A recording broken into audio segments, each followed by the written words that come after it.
Happy Monday, everybody. Thanks so much for downloading or streaming the Be Our Guest podcast. Today, I'm solo here in the studio, and I am just back just a few hours ago from Disneyland. So I'm going to do a solo show recapping my stay at the Howard Johnson, the three races, the 5K, the 10K, and the half marathon. But more importantly, the fun times at both Disneyland Park and DCA, and the great times with the friends I got to make.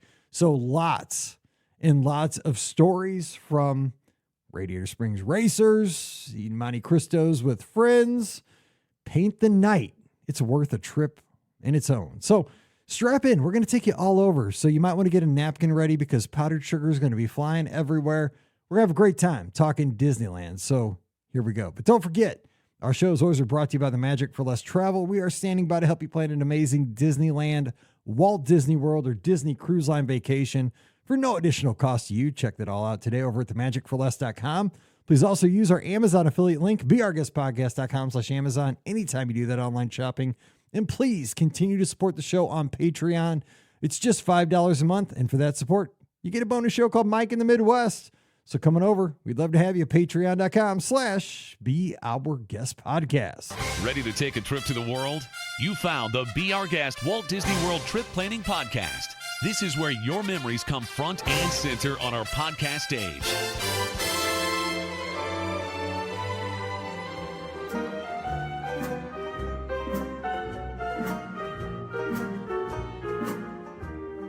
Welcome to episode 2845 of the Be Our Guest Walt Disney World Trip Planning Podcast. I'm your host, Mike Rallman from beourguestpodcast.com and one of the senior agents over at the Magic for Less Travel. Happy Friday to you.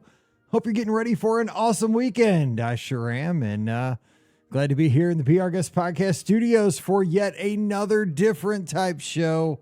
Yes, we are doing one finale show here in the solo category. It's that trip report type show. It's the post Disneyland half marathon weekend recap. That's right. You guys have said these are okay. So I'm just going to do one more. And this one is hot off the presses. When I'm recording this one, I am literally 3 hours from getting off the plane from LAX to Denver to St. Louis, and a quick stop at LS Teca to get some dinner with the wife and tell a few of the stories that she didn't read on Facebook. That's kind of how she kept up with me over the last 5 days. But today, you're going to get a little recap of staying at the Howard Johnson, of 5 full days at both Disneyland Park, Disney California Adventure, lightning lanes being used all the time, park hopping. Yes, it was happening. Snacks all over the place. What you cannot miss if you're headed to Disneyland soon. Souvenirs that you might want to pick up because they have great ones out there. And of course, race recaps and the stories of friendships that are made that will last a lifetime. So get in here with me. We're going to have a good time sharing some stories. Of course, the way I do this and a little bit behind the scenes here on the Be Our Guest podcast, when I talk to folks on Mondays for our trip reports, I encourage them, go back and look at your pictures because your pictures tell the story. They're sequential. And, you know, sometimes you have a little bit of time between your trip and the trip report that we talk. And that gives you a lot of time. Oh, I forgot about that, you know. And if you're like us, I know we're all kind of the same kind of crew. You get a good Monte Cristo sandwich. Got to take a picture of it. That's right. And that's what we did. So, well, if you don't mind, let an old podcaster tell you some stories here for about the next 45 minutes. I'm not going to ramble too long because, you know, when it's just one person talking, it's, you know, it can be too much, but I did want to share some stories, you know, kind of like a trip report, but it is a Friday. And of course, we are going to have some different sounding shows here over the next few weeks because I will be out of the studio.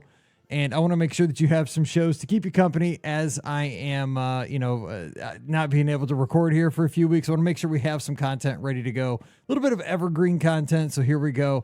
Recap from Disneyland half marathon weekend, fresh off the presses as I get back within hours of landing. It's Monday, February 2nd as I'm recording this one. I know it's coming out a little bit later, but here we go. So as you know, maybe you don't know, but just so you can kind of keep up with what's going on, it has been announced that this is the last West Coast race weekend for Run Disney for the foreseeable future. We don't know the date of the next race weekend out at Disneyland because of the Disneyland Forward project, where they're going to try to expand the park And that will negate the possibilities of running races out there for a little bit. Now, there was a lot of speculation, a lot of rumors as to when will the next race weekend happen. Will it be a long hiatus? Will it be a shorter hiatus? I've heard both stories.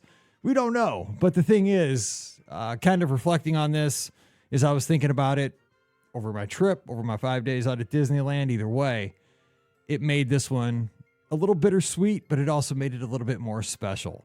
And when you know that this could be the last one for a little bit, you don't take it for granted. And I think that made this one a little bit better, a little bit sweeter. And you really did take that chance to stop and smell the roses. You know, you looked around in the corrals and said, you know what, we're really blessed to be able to be here. Like, I really enjoy this environment. I enjoy that we get to have a different experience on the West Coast and the East Coast. They both have their advantages and some disadvantages, but when you think about the opportunity to get to experience race weekends that are overwhelmingly positive, that are just so much fun. You get to run through castles, both gigantic and kind of teeny tiny, but beautiful. Run, through Galaxy's Edge, through a galaxy far, far away, past stormtroopers and droids, and you run past a Mighty Ducks mascot there that peeps around the corners. You're going through a circle. It's an amazing thing.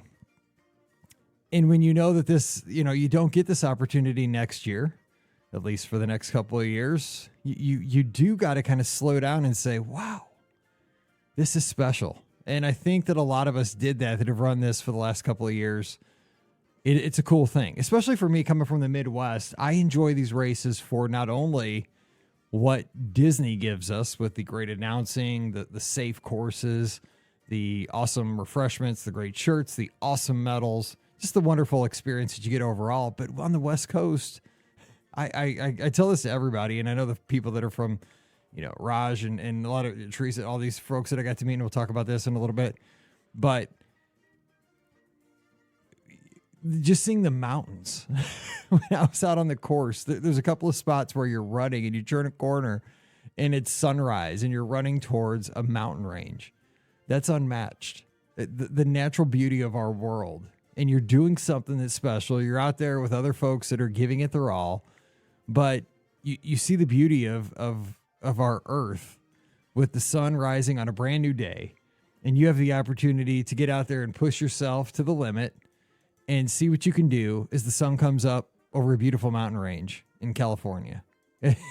When you stop and think about it, it's a wonderful thing. And so I really tried to take that in on Sunday because you get to see that when you're outside the parks. It's not as encumbered, and it was an amazing thing. So let's kind of go sequentially. I just want to kind of give you that because I really did try to take this weekend in, and it was really, really good. It was really, I'm on a high right now. It's just, some people get their highs from other things. Disney gives me a very good feeling, and it's because of the friendships, just the fun I get to have. I get to have so much fun at places like Disneyland, Walt Disney World. I get to hang out with the coolest people, and I get to do the coolest things. And then I get to come home and share all the stories, and, you get to have these souvenirs and these medals that you had to work for. And I like that. I'll tell you. So I got to meet Sean and his wife, Heather, from Cleveland, and we got to spend some time together. I met a lot of other folks. And one of the stories we were sharing over El Zocalo, I believe that was where we were. We ate there. I ate at El Rancho del Zocalo 3 times over the trip. No surprise, the Mexican place in Disneyland. Shocker there. But, we're talking about just, this, that, and the other. And one of the conversations we had is that, Disneyland has great souvenirs. They do. They're really cool. We're talking about the Jiminy Cricket Sipper, which, by the way, I totally forgot to get. I was going to get it on the way out last night. I was waiting until the very end, so I didn't have to carry it around, and I did not get it. It's a fail. It's okay, though. I have so many popcorn buckets and sippers. I didn't need it. And by the way, when I got to the airport this morning, my luggage was 2 pounds overweight. It was 52.5. So I had to shift some stuff into my carry-on. Super embarrassing, but luckily I was there at like 4:45 a.m., so there wasn't a long line. So no worries. So I did not get the sipper. We're talking about, stuff like that.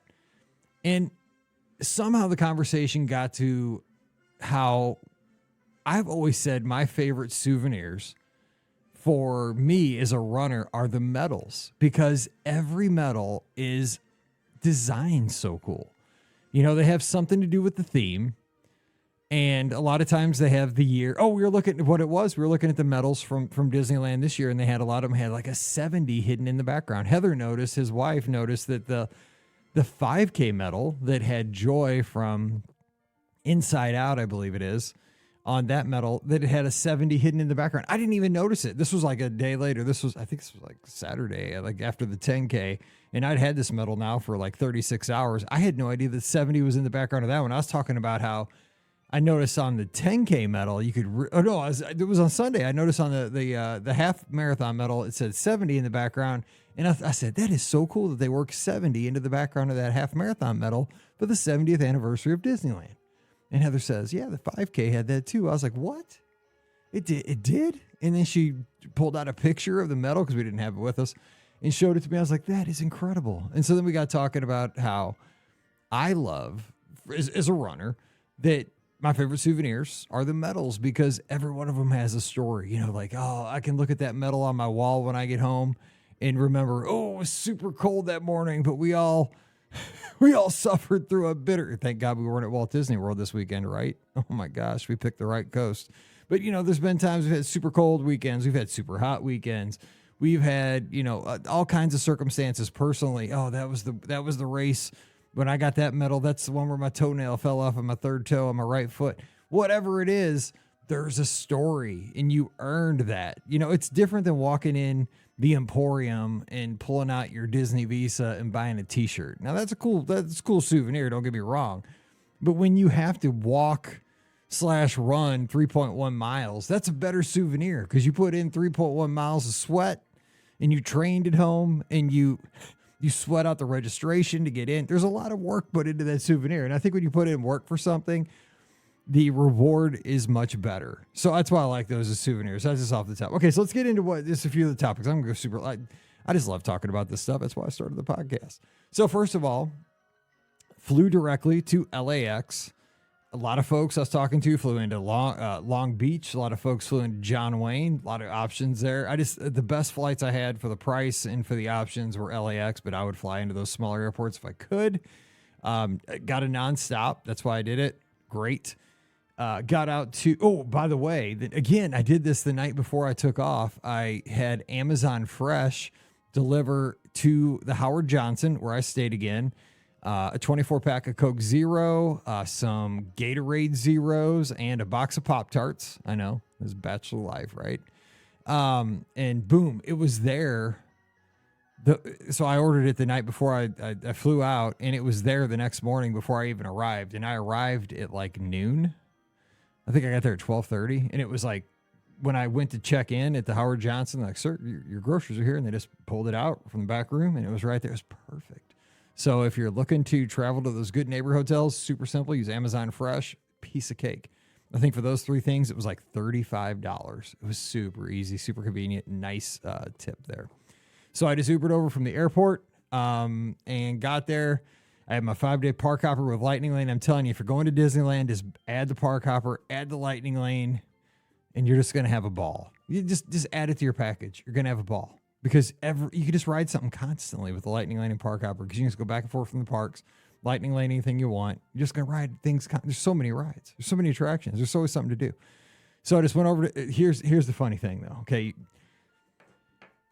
Is there a story? There's a saying something about the cobbler. The cobbler's family has the worst shoes or something like that, right? I know it's something like that. Like, you know, the cobbler takes care of the family or the town. Everybody's got, you know, good shoes in the town, except the cobbler's family is like barefoot.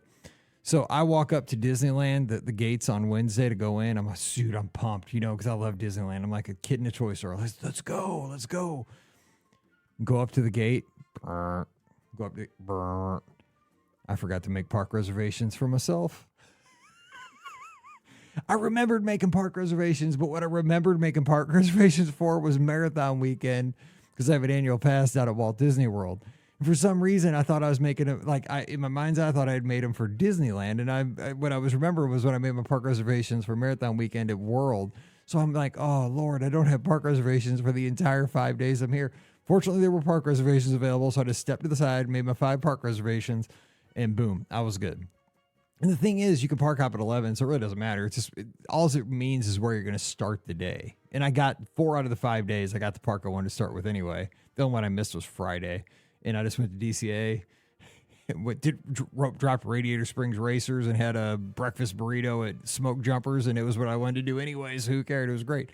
I had the best day that day anyway. So it worked out totally fine. But I mean, it was like one of those things, like, because the lady's like, "Sir, do you know what park reservations are?" I was like, what, can you explain that to me? What are they? Okay, so do you know how to download the Disneyland app? I'm like, I didn't want to admit that I'm an idiot. Yes, because I am. So anyway, I just stepped to the side and just took my embarrassment and went on with the day. But once I got in, I was having a good time. So I went in, got into the park at about 2:00. Now, I will tell you this. The fact that I got into the park at 2:00 in the afternoon. Now, not everybody was there on Wednesday. People were starting to show up for the race weekend, probably more on Friday. I probably did 15 attractions or maybe more on Wednesday before the park closed. And I didn't stay till park closing, but I was just all over the place. I rode so many attractions. I'm looking at my phone. Let's see if I can. Oops, I just hit the thing here. Let's see here. I'm just kind of looking and just glancing around. I mean, I did Toad. I see I'm on Toad. I'm on Pirates. I'm on the Matterhorn. Yes, I did do the Matterhorn. I'm on Jungle Cruise. I got stuck in the Haunted Mansion. It stopped. I'm on Buzz Lightyear. I'm on Space Mountain. I'm on Big Thunder. I mean, I was all over the place. I was just having a good old time. You know, because when you're solo, you just roll, especially when you have Lightning Lane. And of course, that night for dinner, I had to try that over in at Tiana's Palace in New Orleans Square. I did have to get that sandwich that's served on a beignet. It's a chicken breast. It's a spicy chicken breast, and it actually has coleslaw on top, and it's served on a beignet bun, and it comes with a side of white rice smoking. It's really good. So if you want to look for something a little bit different, go get that. That is very good. So I had that. And every single night, all 5 nights, I finished the night with Gibson Girl double scoop ice cream, Rocky Road, and cookie dough. Got the same thing every night. So we don't have to repeat that, but I did do that. Second day, rope dropped. This was the Thursday. So this was the day that the expo was going to happen, but the expo didn't open until 10. So your rope dropped. And I'll talk about Howard Johnson in a second. But so I rope dropped Disneyland Park again. Got in there, just went right to Fantasyland because that's what you do at Disneyland. Alice in Wonderland first, then went over to the Matterhorn. So here's a funny story. I'm getting ready to get on the Matterhorn, right? And there's the 2 sides to the Matterhorn. And the other side is closed, and there's a camera crew on the other side. And of course, I'm a typical Midwesterner, right? And I'm like, oh, we're in Hollywood. There's a camera crew here. What's going on? So of course, I'm getting on. I'm peeping it out. I got my phone ready. I look over there. I'm like, that guy he looks so familiar. He's like in a sweater. Ken Jennings, the guy who won all the Jeopardy games, like so many in a row. That's super smart guy. Now he's the host. Took over for Alex Trebek, who I watch every day on Pluto TV, Classic Concentration. Yes. And I had to confirm it. I was pretty sure it was. I put it in the Discord, and people, Trisha and everybody verified it. My wife also, I texted her. So, and I told my wife, I was like, the best. So he's recording this like a spot, I guess it's going to be in a commercial or something for Disney. But I was like, God, I wish it was like a rookie operator at the Matterhorn and just like cut him loose and like make him go on that ride once. Cause it would just, cause you know how rough that ride is, right? He probably would not be happy if he had to go through that ride, but he was recording commercial and stuff. So I went over to the expo, and that's where I got to meet Sean and his wife. He gave me the most awesome hat. I'm now an unofficial member of the Cleveland Browns grounds crew. I don't have a rake yet, but I'm going to go to my handyman and get one. So in case they are like a snow shovel, just in case they need backup, like if big lake effect snow comes, I'm ready. I'm ready to step in. I'm going to be there, but I got the hat, so I'll be ready to go. Let's throw the hat on. Sean can call me up from the minor leagues, and I'm in. I'm a Browns fan. I'm in. I'll be in the dog pound after once the game starts. So I appreciate that. We got to hang out a lot after that. One of the things I did as well that day, was I rode the fire truck from Town Square down to the castle. That was a trip because there was a cast member named Steve, older gentleman, that said he'd either worked at Disneyland for 56 years or he'd been going to Disneyland for 56 years. I can't remember. It was 56 years, he said. And I mean, either way, it's remarkable. Remarkable. And he said that particular fire truck that I got to ride on, it's on my Instagram. So if you go look at the video, it's a Reels, is the fire truck that Walt Disney himself used to drive in the park. Like when he just wanted to drive around to have a good time. That's the same vehicle. And I'm sitting there just looking at it like Walt Disney, the man, drove this actual vehicle that I'm riding in today. And that's what celebrating 70 years of Disneyland is all about to me. Like I'm, like 1 degree separated from something Walt did. And that's what makes Disneyland special. Then I was in New Orleans Square, and there was a little pirate band playing, and Jack Sparrow himself right behind him just like dancing around. I mean, the live entertainment around Disneyland is unmatched. It's unmatched. I mean, guy playing an accordion, you got the stand-up bass, and Jack Sparrow's in the back, dancing around, and guy playing a little guitar. It's great. It was such a good day. Then I hopped over to DCA, did a little soaring. I got to do Monsters, Inc., that little Mike and Sully to the Rescue ride probably 3 or 4 times throughout the trip because it's going away with the, they're going to obviously build Avatar over in DCA. They're going to take out that section of the park. I love that little dark ride. It's a cute little ride. Now, I think I like it because Mallory loved Sully, like that character growing up. She was like Sully one time for Halloween. She just loves Sully. And maybe I'm nostalgic for it that way, but I just think it's a cute little ride. It tells a nice little story, and the door section is really visually appealing. I hate to see that ride go away. I think it's a top 5 dark ride. It's just a cute little thing, but it's going away. Luigi's, I always say this.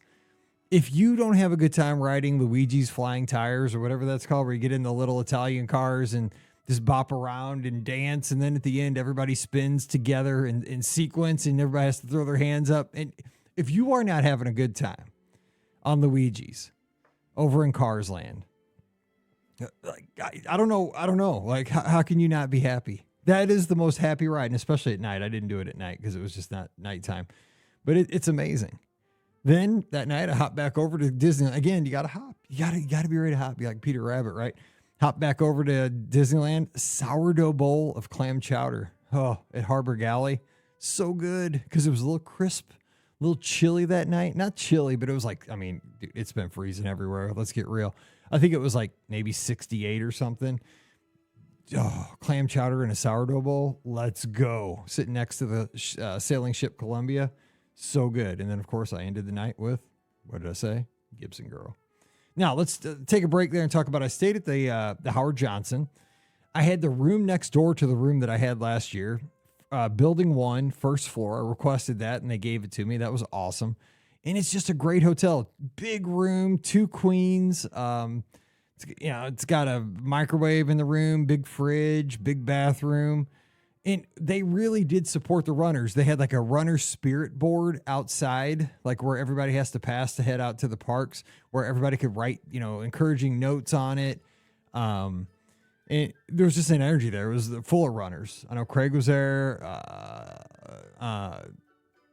Just a lot of folks were there. So I would say if you're looking for a good neighbor hotel, it's down at the end of the road. It's a little bit, it's a couple of hotels down from Camelot or Tropicana, but it's a good hotel. I'm going to always stay there. I love it. It's a good rate. It's a fun place. So I liked it. Okay. So day 3. Now we're finally to the races. 5K time. Of course, got to bust out the hot dog suit. This one you're running through the park. Oh, guess what? So we're this one, and I couldn't believe it the first time. You start right there on Main Street, USA in Disneyland. And if you're in Corral A, which I was very fortunate to be in, you actually stand right in front of the castle before the race. You're dead, right in front of the castle. It's the best fireworks viewing spot in the history of the world. Well, I'm standing there. Lo and behold, there's a guy dressed like a corn dog. Holy cow. I've been dressed like a hot dog for all these races for the last 5 years. My cousin, I don't even know, corn dog is standing there in the corral, 50 feet away. So I motioned to, we lock eyes. it was like a 30s romance movie. You know, it was like, I don't know, Gone with the Wind or something. And so I look at him, he looks at me, I'm like, picture, got to get a picture. So corn dog guy and I get a selfie, and then I posted it on some social media. Come to find out, his wife is like, I'm corn dog's wife. And it was really cool that you got to get that you got a picture together, that the dogs were getting. I was like, no way. His wife said the dogs got to meet up. I was like, this is too good. So anyway, we did the 5K. We ran around Disneyland and DCA. That is the best 5K, by the way. And I don't want to like pump these up because, of course, you know, you can't sign up for next year because there's not one next year for the next couple of years. But it's a great race because you're just in the 2 theme parks. I will tell you just my stories. Now, here, let me give you a little background on this kind of the weekend and my mindset, because I did not put this out before the races because you don't want to do this. I'm very much superstitious. And this is, again, kind of a Mike in the Midwest / Be Our Guest podcast episode, these solo shows here, because it's kind of what you get on Mike in the Midwest.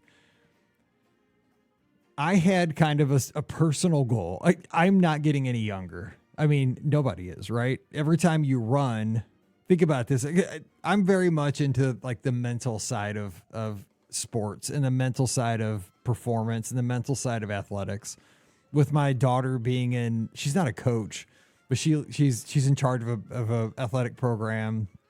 My younger daughter, athletics and cheerleading and so forth. And I've been in athletics my whole life. And I really believe like the difference between good athletes and great athletes is between the ears. And I've really been thinking about this because I'm at the end of my athletic opportunities. I'm not getting any younger, but every day that you go out there to do something is the youngest you'll ever be. Like today is the youngest I'll ever be to get to do a 5K or a 10K or a half marathon. So make the most of it. So about October or November, I came to a point because of, some things that I was told and some news that I got, that maybe I shouldn't run, maybe I should back off, maybe I shouldn't do these things.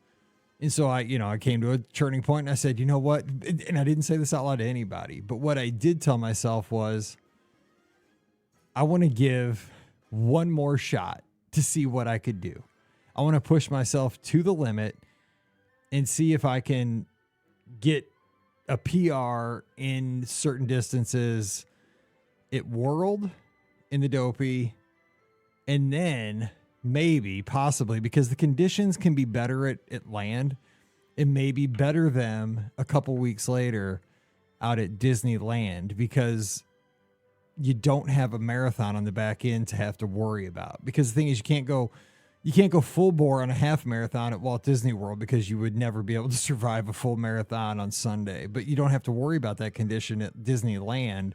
You can go all out on the half marathon because you don't have to worry about saving anything. You can spend it all and not worry about the full marathon at the end. So I was thinking about this from like around November or so. Like that was kind of a personal goal. Like, can you set PRs in Florida? Which is really, really hard because at this point in my life, I've run a lot of 5Ks, a lot of 10Ks, a lot of half marathons, and that was my 12th full marathon, so not a lot of marathons, but still, you don't run them a lot. And then go out to Disneyland, especially the half marathon. I've probably run hundreds of half marathons in my life because I run them so often. But I just wanted to give one last shot at this.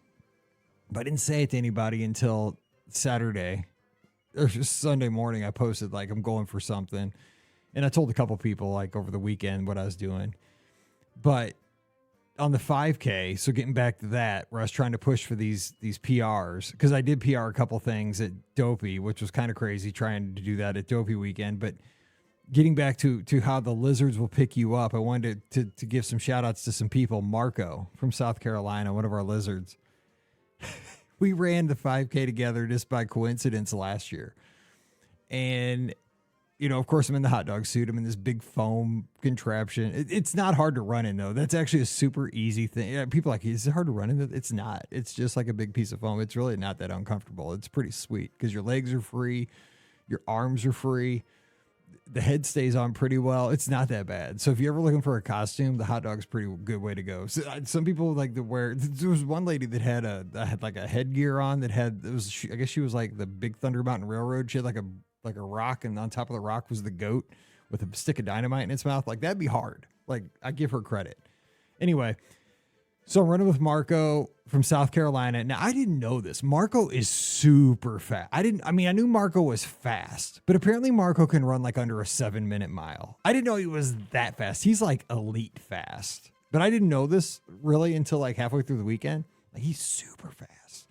So we're running this 5K. And last year we ran it together. Now, last year I thought like we were racing each other like full bore. I thought like, he was holding on by a thread. I thought we were both like redlining it together last year. I don't know. Probably not. He probably wasn't giving it all. He was probably just pushing me and not going all out. But I was going all out in the 5K last year. And last year I ran a PR in the 5K at Disneyland last year. It was like a 27 something. And I was so excited. I called Pam immediately. I was like, oh my God, I got a 27 something in the 5K. I can't believe it. It was crazy how fast, like it was because Marco was pushing me, blah, blah, blah. Anyway, Marco's there again this year, and I was not like focused for this. Like I didn't tell him anything. We just took off together, running through, weaving through the first people. And Disneyland's hard to run with. Like it's skinny little paths, and you're making all these sharp turns, going over railroad tracks. I'm just trying not to kill myself. Running through Galaxy's Edge, like the ground's choppy and up and down. Well, we get like 2 miles in, and Marco's just chilling, but he's on my shoulder, right? And like, I'm not looking at my time. I keep my feet looking down. I don't want to fall. That's my whole thing. Because I'm old. Like, I don't want to fall. And and Marco's like he's like chill. He's like super chill. So he looks over at me. He's like, Mike, we're cooking here. We're cooking. Like, you going for a PR? I was like, yeah, maybe. I was like, I don't know. Like, why not? Let's go. So we did. And so He's like, so all of a sudden he becomes like my coach. I feel like, I don't know, like he's like Apollo, like, who's the guy? I'm like Rocky and like the other guy, like we're like on the beach. And so I'm playing these moments in my head, like, okay, dude, we got a mile to go. And he's like, all of a sudden he's like on my wing, and he's like looking at his watch. Like I don't have I only get times like every mile it tells me in my AirPods, but I don't get like splits or anything like that between the miles. He's telling me like what our pace is, like every little bit, every couple minutes. I'm like, what? But I'm not saying it out loud. I'm just thinking, there's no way I can hold this. Like, there's no way we're going that fast. So, but it was so fun though, because I don't run with any. I never run outside with people. And then I got like a friend running with me, and like I got a coach. I never have a coach.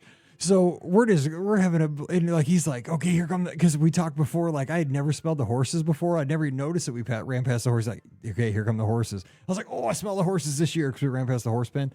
But we got there, and he got me because I got to chase him. We got in at 25 minutes and something. So I shaved 2 minutes off. I was like, oh my gosh, just because I was chasing Marco. So I got to shout out Marco. Love you, brother. Thank you for pushing me. Thank you for being kind. And he was so kind. Like, he wasn't a mean coach. He was just the most positive, gentle person to push you in. So it's so fun. He's exactly what I needed on Friday morning. So we had a great time, and Marco was a great person to run with. So we had a great time with that. So then I went back, showered, and the good news is the great news about the Disneyland races is you can just get your medal, walk back to your hotel. You're back to your hotel in like 7 to 10 minutes, shower, change your clothes, and you can still be into the park in time to rope drop. So I rope drop DCA. Of course, you got to rope drop Radiator Springs, and if you're a single rider, that's even better. So I got to a single rider because, I mean, it doesn't matter. I'm by myself. So a single rider, Radiator Springs Racers, best ride ever. God, I love that. The ride is so good. It's so good. And took a few pictures with my medal, went over to Smoke Jumpers, got my breakfast burrito with those fries. They're so good. And then looks like I met Sean and Heather, and we went around and did some stuff. Looks like I went back over to Disneyland, and we had Hungry Bear that afternoon for lunch. I had the pulled pork sandwich, super good. Hungry Bear, and again, I learned this from Scott back in the day, our first trip in 22. You got to get a table in the back upstairs by where the train goes by. And then when the train goes by, you just wave at everybody as they go by. And they're going to want your food. But it's so fun. And the thing is, like, some of the people on the train, like, they're just kind of like not looking happy. How can you not look happy when you're at Disneyland riding the train? It's the best. I don't know. I don't get it, but some people were. Then here's the thing. Sean and Heather had never been on the canoes at Disneyland. So we fixed that. We did the canoes. That's the best thing to do right after a pulled pork sandwich and some fries. So we got on the canoes. Now, I'll tell you what. Here's the thing. Here's where you can learn if people have grown up playing team sports or not. To row a canoe effectively and to really get that sucker moving, everybody needs to row in sequence and give effort. The two people because I was riding behind Heather. Sean was on the other side. The two people in front of Heather and I, these two girls, A, they didn't even try. And B, when they did try, they did not even try to get in sequence with anybody. And C, the girl in the front would just drag her oar, which, I mean, it would have been better if she kept her oar out of the water, because when she was just dragging her oar, she was slowing us down intentionally. And it was like, she was like a 20-year-old. I wanted to toss her into the river. Like, seriously, like, did you never play a team sport? Like, we need to do this together. We're all in this together. Like, did she not watch High School Musical? Is she not a Wildcat? But we got around eventually. It took us forever. We got there. So then I went back to the Hojo, took a nap. I took naps sometimes, yes, because, you're getting up early and I wanted to be there late. I came back in and I saw the new Walt Disney in the Opera House, the show that alternates with Great Moments with Mr. Lincoln. Oh, dude. I mean, okay, I got to admit, my wife says I'm a crier because I do. But if you're listening to this podcast, sorry, I'm about to sneeze. You have to see that show. It is so good. It is so good. I mean, I would say that I don't want to give too much away, but like I'd say 75% of it's a movie, kind of like what you would see at like One Man's Dream. And it's really good. It's really informative, and it takes you into the story of like Walt Disney. But when the audio animatronic Walt comes out, oh, dude, it is so good. It is so good. And the story he tells I've never heard. And it's a very blue collar type story, which I really, and the story he told hit home for me. So I love that.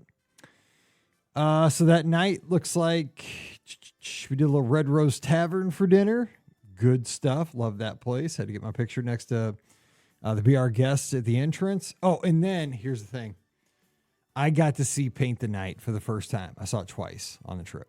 Paint the Night. Let me just stop. I am the biggest fan. And you guys know this. You've been listening to the show. We've been doing it since 2008. I am the biggest fan of Spectrum Magic. And then right behind Spectrum Magic is Main Street Electrical Parade. I mean, they're visually, back in the day, they were stunning. But the music was the soundtrack of me falling in love with Walt Disney World vacations. Because we had a cadence to our vacations when we first started going there as a family, when Paige was young, and then when Mallory was a baby, all the way through growing up. We would, have our fun in the morning. We'd go back to the hotel in the afternoon, swim, take naps. We'd go back to the parks in the early evenings, have dinner, ride some rides, and then every night back then would always end with a parade, a nighttime parade and fireworks, Wishes, and then usually Spectro or Main Street. And anytime you would hear that music, the Spectro or the Main Street Electrical Parade music, it was a warm friend. It brought back just gushing memories of vacations. And it was just, even if you weren't actively watching Spectral Magic at the time in the Magic Kingdom or Main Street Electrical Parade, if you're just passing around the park, you could see it from a distance. You'd see those glowing, flashing lights, and you would hear the beat of the Baroque hoedown or, what have you. You'd hear the music. It was the heartbeat of the Magic Kingdom. So let's go back to Paint the Night. So, right, Scott has told me forever you've got to see Paint the Night, dude. It is amazing. He's like, you would love it because it's like Spectro. It's like Main Street. He's like, but it might be better. I'm like, I don't know, but I'd never seen it. So I made a point. It was showing on Friday night at 8:30. And I'll tell you what, the locals come out to see their parades at Disneyland. People say that, no joke, man. Because not only did you have all the runners, and this is obviously a limited time engagement with the 70th anniversary. You had it was like a perfect storm, but I loved it. Like, to me, like, people are energy. It was Disneyland. It was like, oh my gosh, it was like date night at Disneyland. Like, it was so good.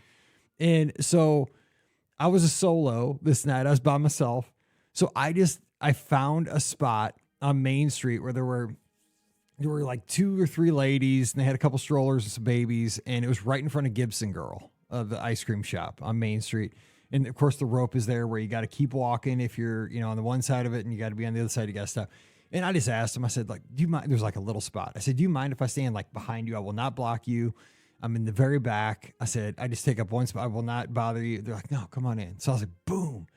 So I was like, this is perfect, because I was trying to get, I didn't want to be like caught in there, but I also want to get my ice cream at the end. And remember, you can mobile order your ice cream at Disneyland at Gibson Girl. So I mobile ordered my ice cream, so I knew that as soon as the parade was over, I could hit, I'm here, grab my ice cream, boom, I'm halfway down Main Street already. And you don't have to catch a bus after any, you just walk back to your hotel.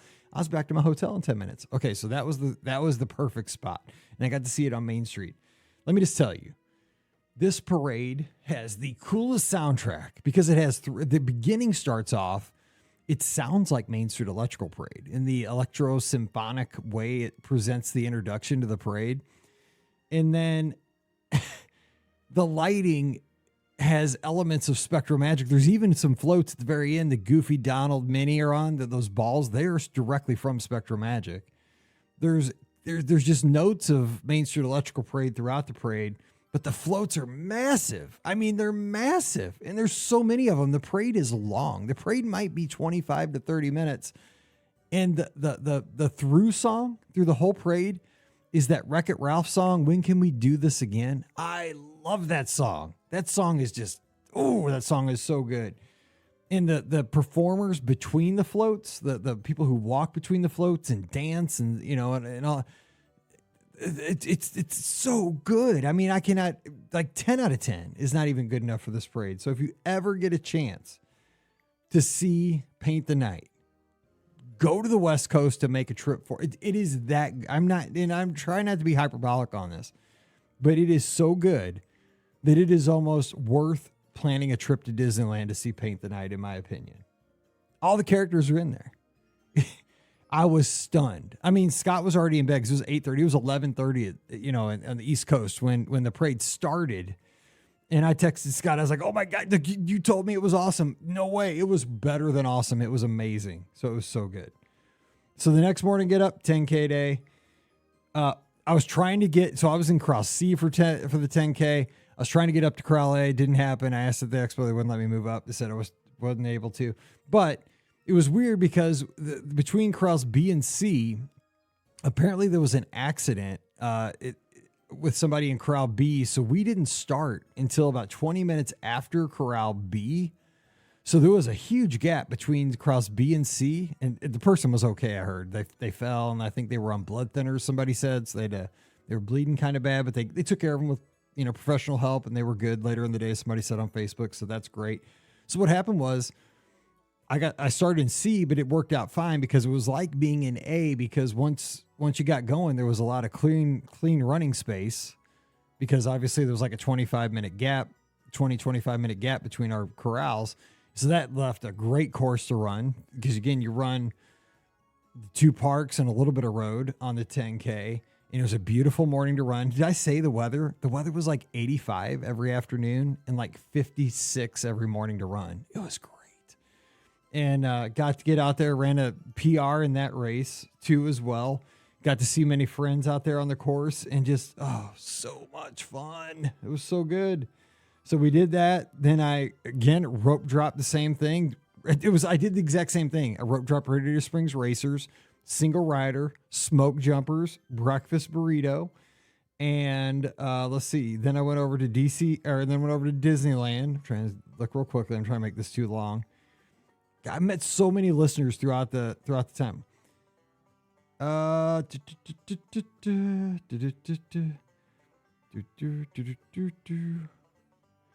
to see what else. My pictures. I'm going by my pictures here, so I'm trying to make sure I don't leave anything out. I went around, taking pictures with all my medals, and some of them are out of sequence here because I go back and take the PhotoPass pictures, make them all out of order when I download them off the ones I take during the course, which gets everything out of sequence here. There I am. Let's see here. So, and I got to meet listener Wendy, and her husband again, who, a funny story, I told this last year. I met them because I was solo and I was going to Bengal barbecue and I had my whole tray of Bengal barbecue and there were no tables. And I was just like a helicopter and trying to find a place to sit over at Adventureland to just eat my Bengal barbecue. And they were kind enough, Wendy and her husband, like, would you like to sit with us? I was like, please, I just need a place to eat my Bengal barbecue. It'll take me like 10 minutes. So I sat with them. We had the greatest conversation. We ended up talking for like an hour and we became great friends, like over that hour, over some skewers, some meat skewers and some rice. And we kept up over social media over the past year, and we got to meet up again. We saw each other like 3 times over the weekend. We got to hear that they had a great 5K. I saw their pictures on social media. They were down with their family. They were up from Arizona. I love them. They are my friends now, and I got to see them again. That made my heart full. It was so good. Let's see. What else did we do here? Oh, I had my that night for dinner, I had the from Edelweiss Snacks, the garlic cheese pretzel that has a brat in the inside. Now, should you get that the night before you're going to run a half marathon? Probably not, but it worked for me. Should you have that when you have stomach issues like I have? Absolutely not. But I'm stupid and I love it, so I did. So the next morning we're getting long. So the next morning was the half marathon. Again, you run the first 5 miles is in Disneyland and DCA. Then you head out into Anaheim for the last, what would that be, like 7.5 to 8? I love that course because you get to have fun in the first 5 miles, seeing the parks, but then the last like 7 or 8, it's all business. You get out there and it's just straight streets. And if you just want to pick up speed, if you're really going for a good time, it's a fast course. Got to tell you this. Everybody's talking about this. Whoever designed this course has a sense of humor. And for those people that ran, you know what I'm talking about. So, you do the parks, you have a good time. That's where you get all your pictures and all the good stuff. Then you like mile 5.5, you leave the parks and okay, now we're getting to the nitty gritty. We're going out into Anaheim. We're getting into the streets. And the good news is there were like bands out there. There were cheerleaders. There were a lot of fans, spectators with signs. I mean, it was great. Like you weren't just like alone out there. There were a lot of people out there, but you're getting ready to finish. We're at I think it was mile 12. So you're almost there. And here's the other kicker. You can hear the finish line. You can hear the announcers like, we're bringing you home. Here comes Bob from San Francisco. And here comes Amanda from Rhode Island. And now they're bringing it into across. So you hear this. You're like, holy crap, I'm really close to the finish line, right? I'm here. So we're going down this. You pass the steel drum band on the left, which I love steel drum bands, right? Boom, you pass and you're like, ooh, it's an out and back. You're like, I like out and backs. So you see you see these people coming on the other side. So there's, the divider in the middle. I'm like, okay, cool. We're just going down a little bit. We're going to turn. We're going to come right back. So, but I notice the guy that's, up about, he's like 100 yards in front of me. He makes a left instead of a right because you'd have to make a right to do the out and back. I'm like, where's he going? He made a left. And then everybody starts turning left. I'm like, wait, we're going left? We're not just doing an out and back? So we had to go left. And then not only this, so I'm like, okay, we're going left. We're probably just going to make a little bitty jog or something. Maybe there's like a little water stop or something around that corner, a little cul-de-sac. I don't know what's going on. I can't tell. We turned that left. And like when you turn the left, so it wasn't mile 12, it was like 11.5 probably. You go straight for probably, I don't know, maybe a 0.4 miles, you go pretty far and you go down a big hill and you go up a big hill. And the problem was that's where the turnaround point was. So the kicker was you had to go up that hill twice because you had to go down the hill, up the hill. The hydration stop was at the top of the hill.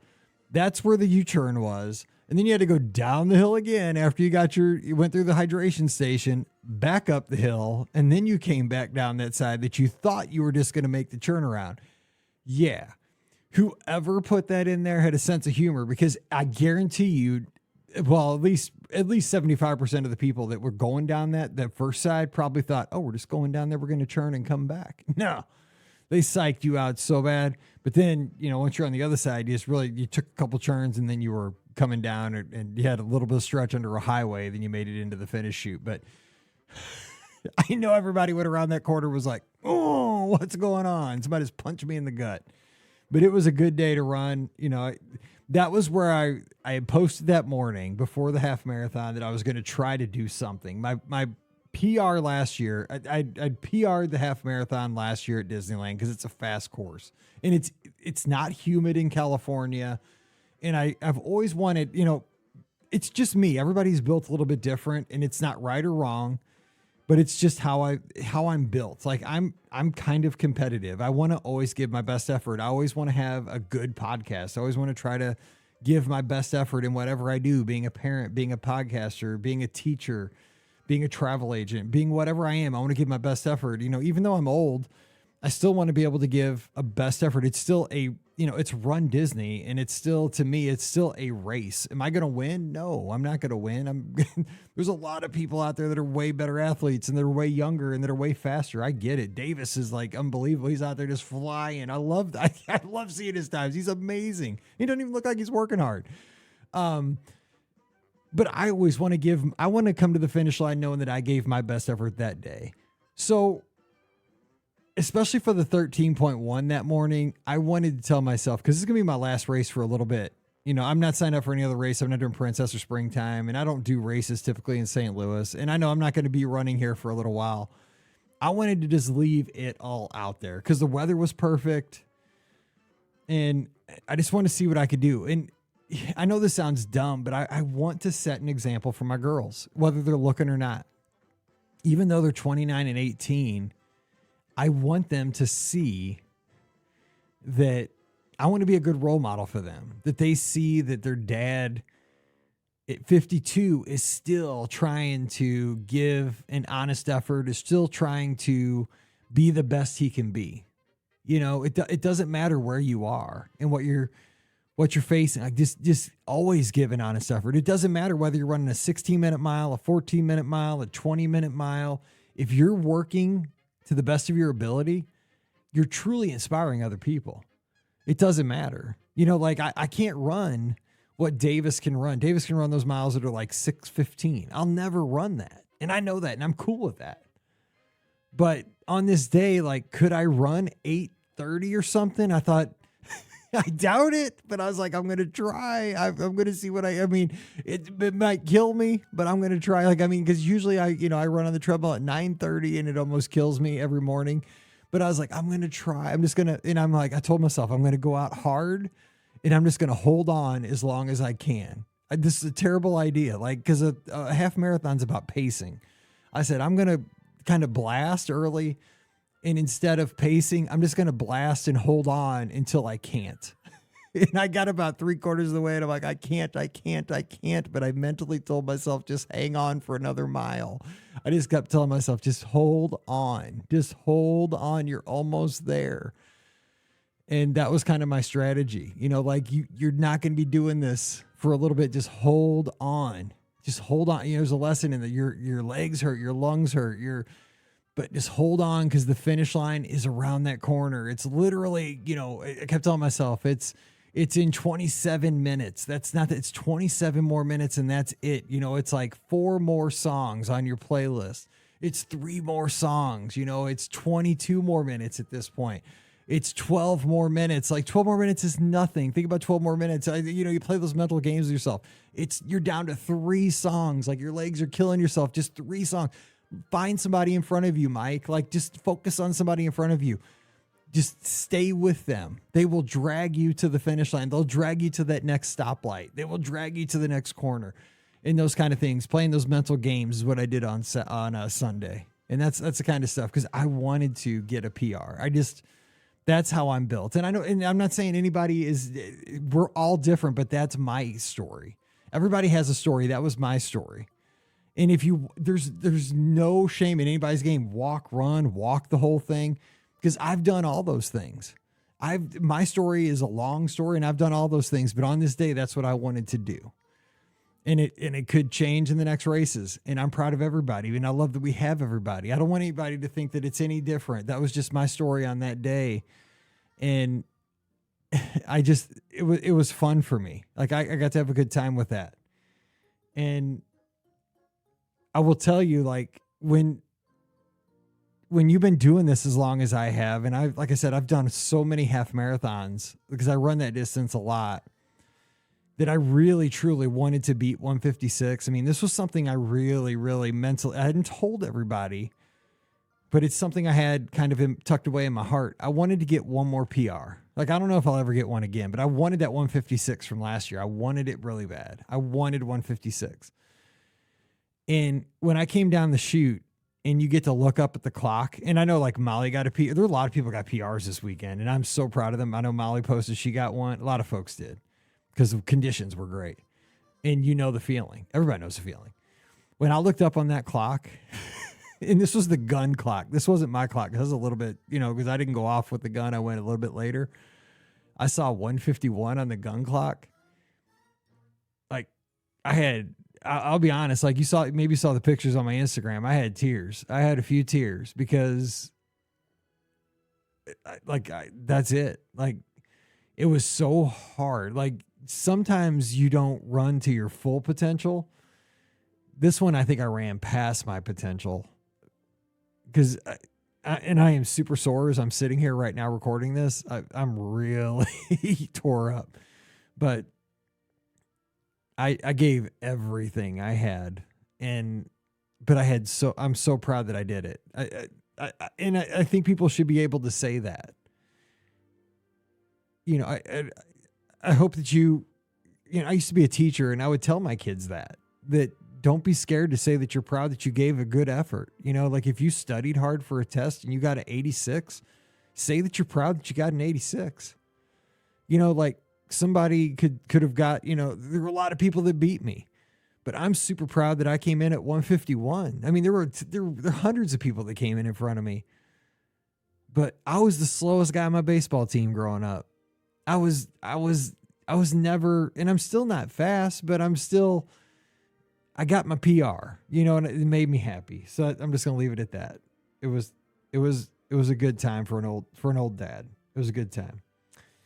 And so I went back to Disneyland and had a good time riding around and doing some rides, and got to see Wendy and everybody again, and ate a Monte Cristo from Royal Veranda, because you can get those there. And let me also talk that I got to have a lunch with Raj and his wife Teresa at Blue Bayou. And again, these weekends are about the friendships and the relationships you get to meet, especially because of our podcast group, the Lizards, the running team. They just invited me on Thursday. Hey, you want to have lunch? Like, we have an extra spot in an ADR, Blue Bayou. I mean, who's going to say no to Blue Bayou, right? And I'd spoken to Raj over on the Discord, and we worked together. And what a blessing to be able to break bread with somebody and sit down for like an hour over lunch and learn their story. They both have remarkable stories. I love learning about people, and his story is incredible. And I just love hearing, and I learned so much, same with just everybody that I got to talk to. Like, I learned so much about Marco this weekend, and about Sean, and about, his wife, and all, like, everybody has these life stories that I've come home with here in St. Louis. And my world is bigger again because of this podcast. Like, I know way more about Utah and about, what it's like out there, and about all these other tangential stories that they shared over Monte Cristos and just powdered sugar all over the place, and the great afternoon we got to have over a lunch there. They were super kind to me, and it was remarkably one of my favorite memories of the trip.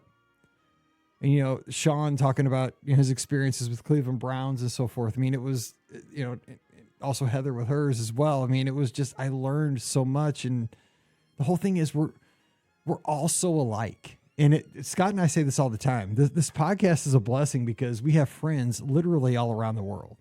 Now I have friends in Cleveland, friends in Utah, friends in South Carolina, friends everywhere, friends in Arizona, friends just all over the place. Cleveland, it's wild, but it's also kind of a curse because I would love to next Friday sit down at LS Tech with all these friends and just again have that same energy. Be like, what'd you guys do this week? Or go play mini golf with somebody or what have you. But we're spread time zones apart, and that kind of stinks. But we do get to meet up at cool places like Disneyland and Walt Disney World here and there, and it makes it even more special. So as I wrap this, because this was going to be like 30 minutes, but here we go, an hour in. I just want to say I hope that first of all, thank you for allowing me to do another solo show, because these shows are going to be a little bit different for the next few weeks. We're going to get through this together. They're going to be recorded probably a little bit early. But I appreciate you as a listener, first of all. And I appreciate you always giving us the opportunity to hopefully share some memories with you, some stories, some opinions on the Disney parks. I will tell you, Disneyland is amazing. The live entertainment out there is it's incredible. The food is incredible. The cast members are incredible. The history is you can cut it with a knife. The nostalgia. If you've never been to Disneyland, you have to get out there. I know Ashley from Alabama, it was her first trip out there. And I love seeing her kind of face light up with things as she was out there, not just running the races, but just experiencing Disneyland for the first time.